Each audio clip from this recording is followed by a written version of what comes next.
बिहार एक ऐसा राज्य जो कि भोजपुरी, मैथिली और ऐसी ही कई भाषाओं की मिट्टी कहा जाता है। कुछ लोग छठ पूजा जैसे भव्य त्योहार के लिए बिहार को मानते हैं, तो कुछ कजरी गीत और मधुबनी कला के लिए बिहार को याद करते हैं। वैसे मैं आपको बता दूं, मैं खुद मधुबनी से हूं, लेकिन इस धरती पे कई ऐसी कहानियों और लोक कथाओं का जिक्र किया जाता है जो तर्क वितर्क के परे है। ये कथाएं अनजान शक्तियों से लैस और हमें बताती है कि इंसानों की दुनिया के पार भी कुछ सच्चाई होती है। ऐसी ही कुछ कहानियां आज हम जानेंगे जो बिहार के अलग अलग कस्बों से आई है। So now with that said, let's roll the intro.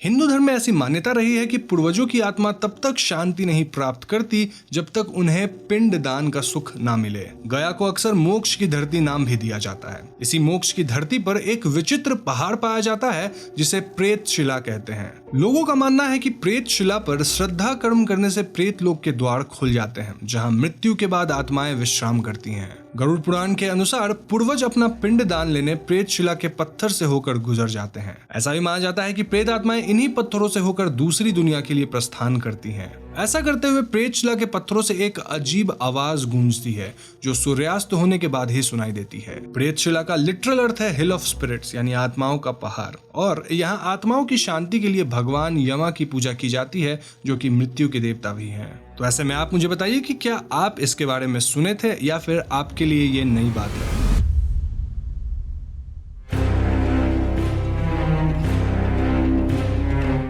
Abdullah खां अपनी किताब पटना ब्लूज में पनडुब्बा नाम के एंटिटी के बारे में बात करते हैं। पनडुब्बा ऐसी आत्माएं होती हैं जो उन लोगों की हैं जिनकी पानी में डूबने से मौत हो गई। ये नर और मादा दोनों हो सकते हैं और ऐसे में इन्हें पनडुब्बा या पनडुब्बी कहा जाता है। इस कारण इन्हें वाटर घोस्ट्स भी कहते हैं। पनडुब्बा बिहार फोकलोर्स का बहुत पुराना हिस्सा है। पनडुब्बा देखने में तो छोटे होते हैं, लेकिन कहा जाता है कि ये काफी शक्तिशाली हैं। अगर कोई इंसान किसी नदी तालाब के पास काफी देर रात बैठ जाए तो पनडुब्बा उसके सामने प्रकट हो जाएगा। वो एक पत्थर पर बैठा दिखाई देगा और आपसे तंबाकू या शराब मांगने लगेगा। पौराणिक कथा के अनुसार अगर पनडुब्बा से सामना हो जाए तो ऐसे प्रिटेंड करना चाहिए कि आप कुछ भी देख या सुन नहीं पा रहे हैं, क्योंकि अगर आप पनडुब्बा से इंटरैक्ट कर लेते हैं तो आपके साथ वो आपको अपने नदी तालाब के अंदर खींच के ले जाएगा, जहां मृत्यु हो सकती है।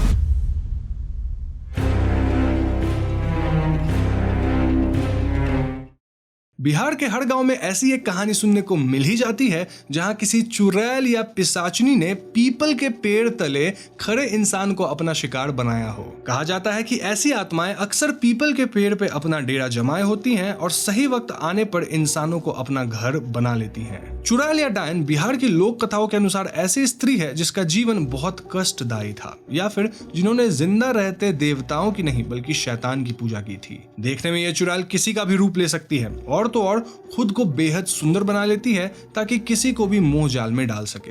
ऐसा कहा जाता है कि इनके पैर उल्टे होते हैं, जहां आगे की तरफ डायन की एड़ियां दिखाई देंगी और पीछे की तरफ उंगलियां। पुराने समय में कहा जाता है कि अगर देर रात को व्यक्ति मिठाई लेकर घर जा रहा हो तो उसे पीछे नहीं देखना चाहिए, क्योंकि ऐसा करने से वो डायन का शिकार बन जाएगा जो उसके पीछे पीछे घर तक चली आएगी। अब इन आत्माओं का पीपल के पेड़ से नाता जोड़ा जाता है, क्योंकि कहते हैं कि पीपल के पेड़ हमारे पूर्वजों के आत्माओं का घर हुआ करता था। कई लोगों की आत्माओं की शांति के लिए पीपल के पेड़ के नीचे दिया भी जलाई जाती है। तो ये सुनकर आप मुझे जरूर बताना कि क्या आप पनडुब्बा की कहानी में भरोसा रखते हो, हाँ या ना, जो भी हो, लेकिन क्या आपको ये कहानी इंटरेस्टिंग लगी।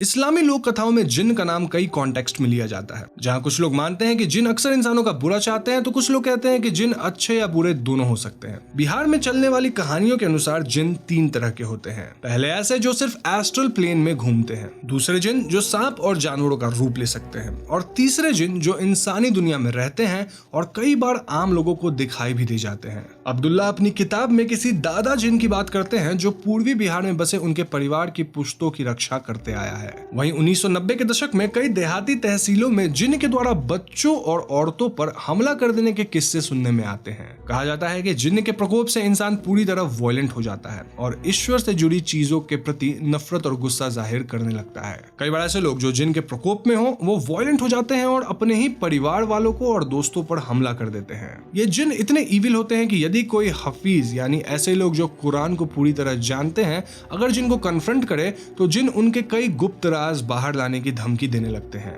लेकिन ऑन द कॉन्ट्ररी कई जिन ऐसे भी माने जाते हैं जो पुराने जमाने में गाँव घरों में मामूली शरारत करते हैं, जैसे सामान गायब कर देना या छोटी मोटी बीमारियां ले आना, कुछ इधर से उधर कर देना इत्यादि। जिनसे मुक्ति पाने के लिए कुरान और हफीज का सहारा लिया जाता है और कई बार धागा आदि बांधा जाता है ताकि जिन की नजर ना पड़े। मेरे घर के आसपास पर्सनली मैंने कई ऐसे किस्से सुन रखे थे बचपन में, जहाँ किसी इंसान ने जिनको बोतल में कैद किया है, फिर उससे अपना काम करवा रहा है इत्यादि। अब ये किस्से कितने सच हैं ये तो मुझे नहीं पता, मेरा कोई पर्सनल एक्सपीरियंस नहीं है, लेकिन यहाँ मैं आपसे पूछना चाहूंगा कि क्या आपने भी ऐसी कोई कहानियां सुन रखी है आस पड़ोस से? अगर हाँ तो कमेंट्स में जरूर बताइएगा।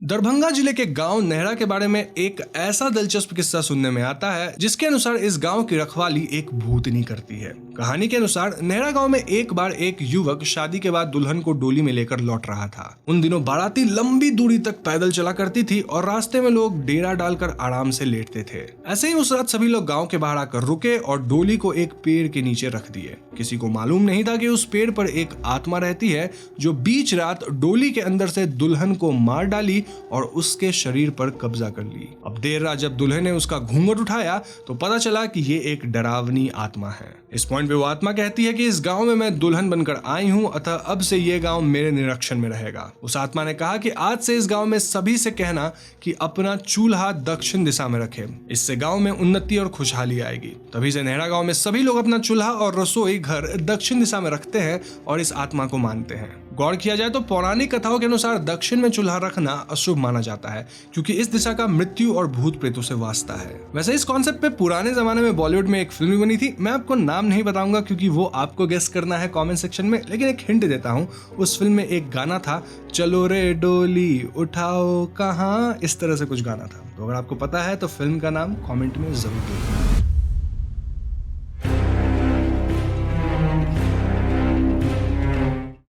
कभी शमशान में तो कभी कुंभ मेले में, कभी शिव मंदिर में तो कभी वाराणसी के घाटों पर अघोरी बाबा अक्सर दिख जाया करते हैं। अघोरी इतिहास बिहार की लोक कथाओं का जरूरी हिस्सा है और कई लोग श्रद्धा से अघोरी संतों का नाम लेते हैं। ये संत आध्यात्मिक उन्नति पाने के लिए तंत्र मंत्र का सहारा लेते हैं और इनका जीवन बहुत कठिन देखा जाता है। भागलपुर और पटना के कई इलाकों में लोग पुराने काल से किसी न किसी अघोरी संत को मानते आए हैं और लोगों का कहना है कि ये संत आज और कल की हर घटना के बारे में पहले से जानते हैं। कई बार ये संत किसी घर में होने वाली मृत्यु के बारे में बता देते हैं तो कभी किसी इंसान को वशीकरण और काला जादू का काट बताते हैं। कुछ लोग तो ये भी मानते हैं कि अघोरी हर समस्या का हल कर सकते हैं और लोग इनके द्वार पर अपने घर परिवार और व्यापार से जुड़े समस्या लेकर जाते हैं। एक लोक कथा की माने तो एक बार एक अघोरी बाबा अपने अनुयायी के घर कुछ दिन के लिए ठहरे थे। बाबा दिन भर तपस्या में लीन रहते थे लेकिन रात के 12 बजते बजते घर से निकल जाते और उसके बाद सुबह ही वापस आते। ऐसे में एक बार वो आदमी बाबा के पीछे पीछे गया ताकि पता लगा सके कि बाबा आखिर जाते कहाँ हैं। इस आदमी ने देखा कि अघोरी बाबा अंधेरी रात में शमशान घाट के अंदर चले जा रहे हैं। जब इस आदमी ने वहां भी उनका पीछा किया तब जो नजारा उसने देखा तो उसके होश हो गए।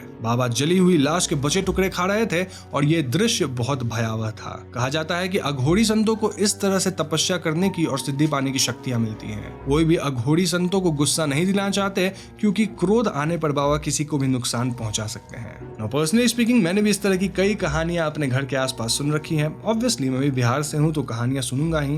वैसे आप मुझे बताना कि क्या आपने भी ऐसे कुछ कहानियां सुन रखी है? अगर हाँ तो कमेंट्स में बताएं आपने क्या सुना है और मैंने जो बताया उससे क्या अलग है।